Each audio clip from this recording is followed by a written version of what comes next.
Telugu Desam party 43వ ఆవిర్భావ దినోత్సవాలు రాష్ట్రమంతటా ఘనంగా జరుగుతున్నాయి.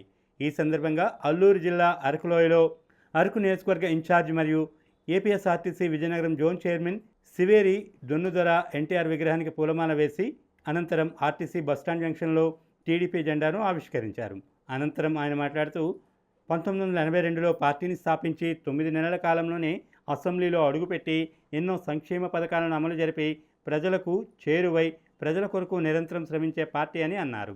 కార్యక్రమంలో స్థానిక సర్పంచ్ పెట్టేరి దాసుబాబు, టీడీపీ మండల ప్రెసిడెంట్ శెట్టి బాబురావు, లక్ష్మి, చందు, మహదేవ్ తదితరులు పాల్గొన్నారు. ఉన్నంత వరకు తెలుగు జాతి ఉన్నంత వరకు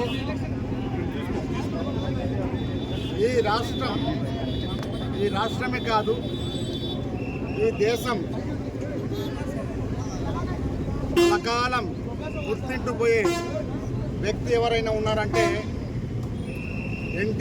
స్వర్గీయ ఎన్టీ రామారావు గారు. స్వర్గీయ ఎన్టీ రామారావు గారు ఒక తరానికి మార్గదర్శకుడు.